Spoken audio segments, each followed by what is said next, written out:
Hello there. I just wanted to finish off by pointing out we have an extraordinary example of a turning of the table situation here.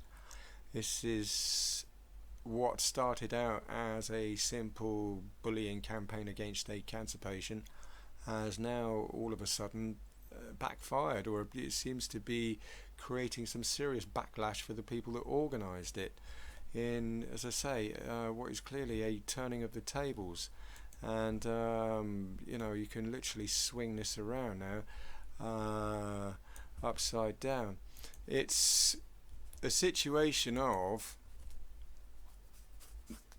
quite simply, this story is going to find itself in public newspapers, in the international um, press, not just national press, but international media outlets. I believe we know will, in time, get their hands on this story sooner or later. And when they do, I think the potential response and wrath, rather, and anger incurred from the public could be unprecedented, quite simply because the questions being answered or raised will have some very disturbing answers.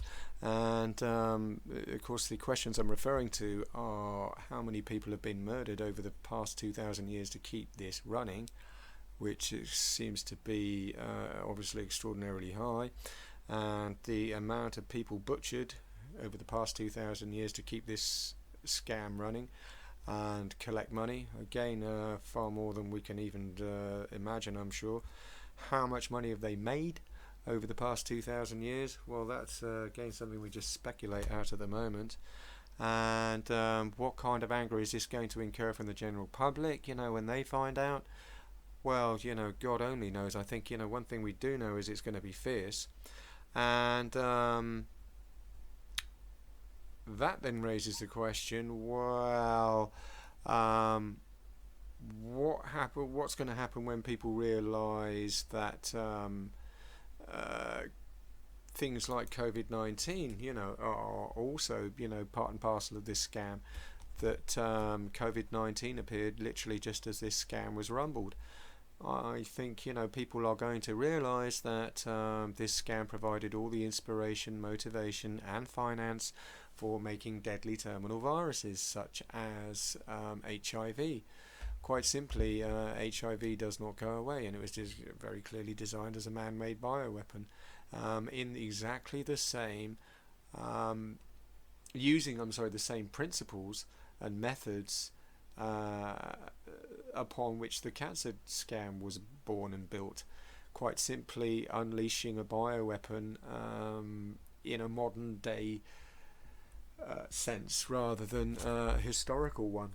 But as I say, the principles and motives and inspiration appear to be identical, very clearly identifying the source of inspiration for making a deadly virus such as COVID-19.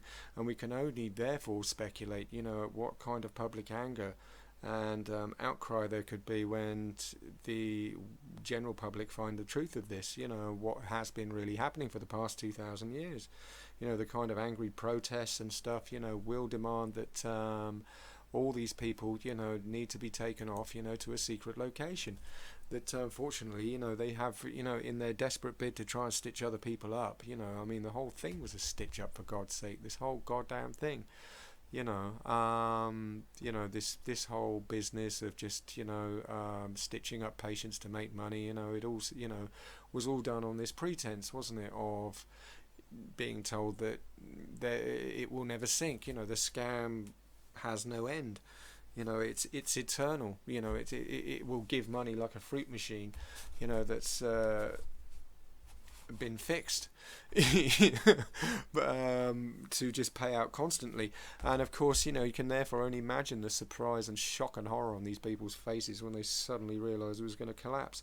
So yes, when the public start asking questions along these lines, of how many people have been murdered to keep this going, how many people have been butchered, how much money have they made, how much inspiration and motivation and finance did they provide for making this wretched COVID-19, which I'm depicting with this little lifeboat here, which, clearly seems to be, I mean, also, an attempt to provide, either expand upon the existing scam from the outset.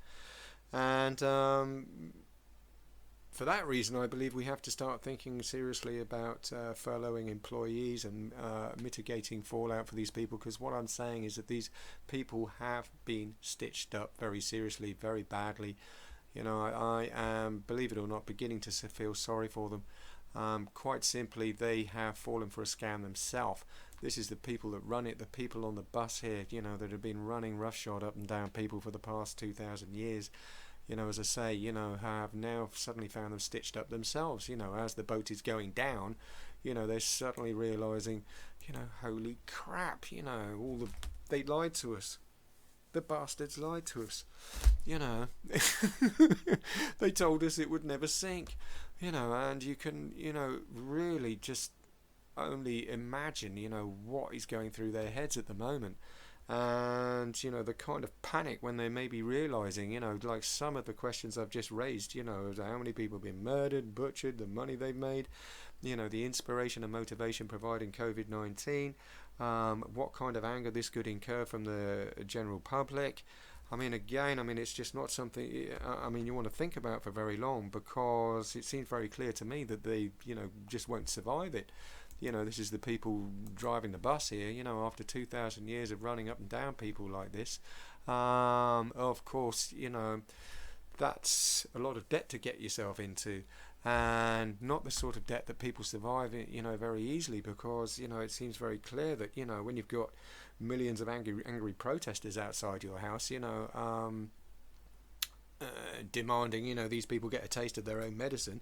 This is people that have been, of course, approving and encouraging, the beating and brutal murder of just innocent patients and anyone who exposes, these horrible scams. Then of course, they're not going to survive 5 seconds of it. They won't survive 5 seconds of their own medicine, these people. They are literally spineless cowards that do not have the physical constitution, quite simply, or the mental constitution, to withstand, 1% of what they hand out.